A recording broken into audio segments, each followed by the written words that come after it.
This 3-link long arm build has been a big project for me, and it's finally coming together. This video will be the last installment of the assembly of this fabrication, and I hope it's done after this. Previously, I fabricated the long arms and cross member, cut and turn the C's on the Dana 30, although actually kind of a pointless job given the lift height. But the Dana 30 is sleeved, modestly trussed and gusseted, and I've also taken turd polishing to another level, making it all smooth and shiny and ready for paint. And it's now back under the Jeep and linked up, and things are getting painted and assembled. I'm slowly seeing light at the end of the tunnel. I've done my very best with this fabrication, and the whole point of this job was to do it once and never do it again. But even then, I'm seeing some things I could have done differently. But I guess that's the same with all jobs.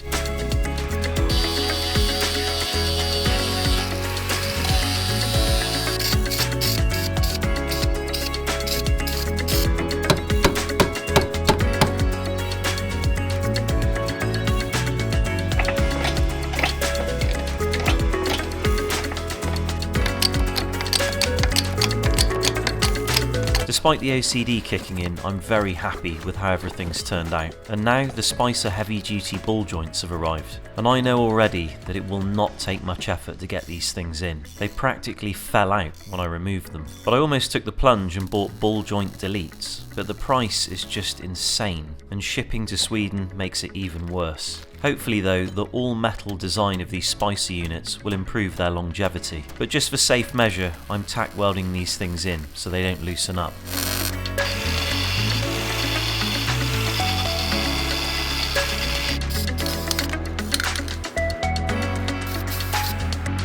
You're probably wondering what that is. That's a shiny, because as we all know, shinies for life.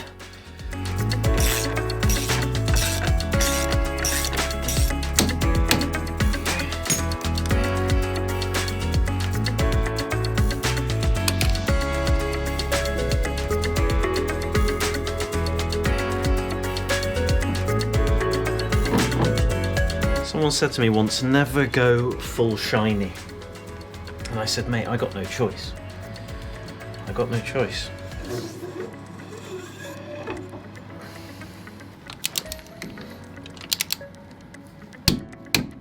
Oh no, I scratched it a little bit, god damn. Let's just do that, I just want to look at it. It's gonna be alright.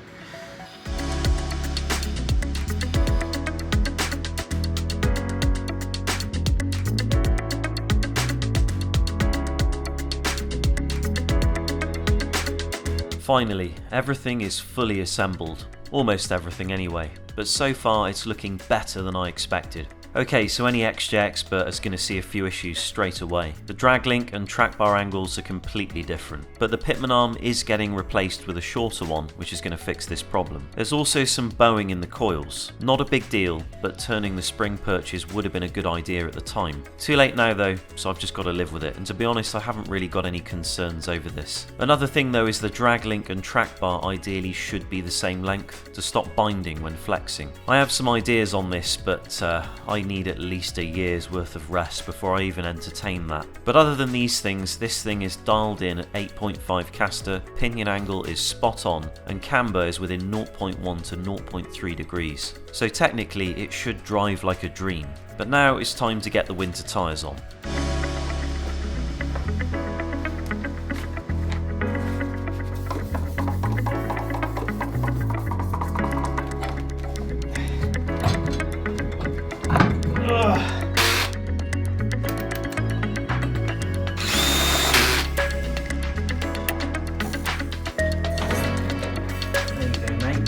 Now if all of that wasn't enough, I still have to build a longer drive shaft to even be able to drive this thing. I've taken the old slip yoke shaft, cut it down and taken the spline end off of a shorter shaft, and I've tapped them together.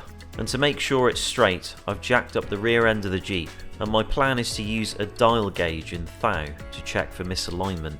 It's a pretty tricky job, and by lightly tapping the high spots with a hammer, then rotating again, I've managed to get the shaft within 0.04 of an inch, which means it's pretty damn straight, and probably just metal surface variation at this point. It's obviously not going to be balanced though, but now I've got a 41-inch maximum extended drive shaft for the rear, and it will definitely get me by until I can order an Adams shaft. or even send this one off for balancing. But I think the Jeep has earned a clean, given it's covered in paint and metal dust.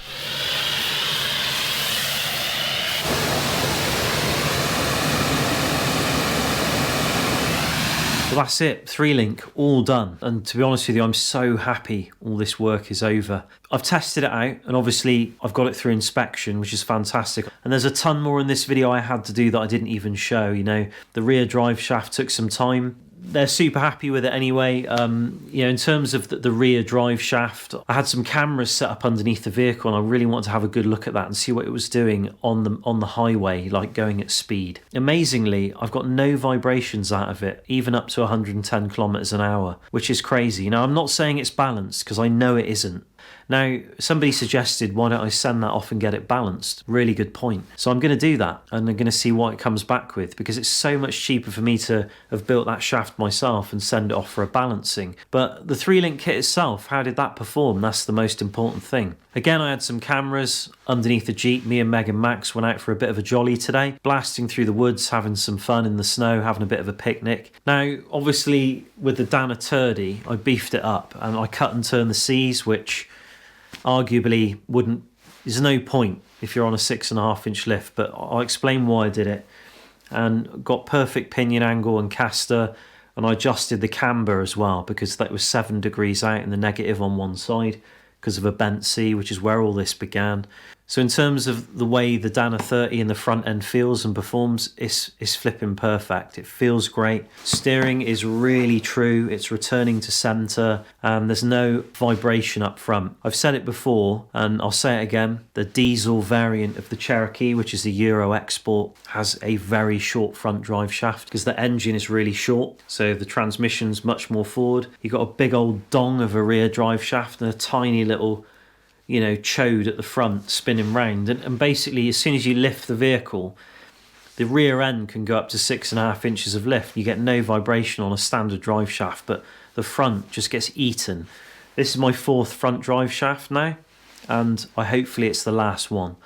And I've been changing U-joints every year on it for ages, so the whole point of me cut and turning the seats was just to save myself some work, and hopefully I've done that. But the suspension itself feels good too. I mean, when you're going over bumps and corrugation and ice and sort of potholes and stuff before, when you hit something on the short arms, it was really harsh. Now it feels a lot duller. So the vehicle doesn't really jolt as much. You just hear the suspension do something, but you don't really feel it in the vehicle. But then, I guess more importantly, how does it perform off-road in terms of its flex? Well, I've taken it over some rocks and had a play around with it in the forest. A bit tricky at this time of year because of all the snow, and it is a bit slippery, but it has got a lot more flex on it than it used to. So much so that the coils can actually go past the spring perch, and it rests on the rubber bump stop, and then when you want to compress it back up again, it makes a god-awful racket as it goes past that metal lip and shoots up into the sort of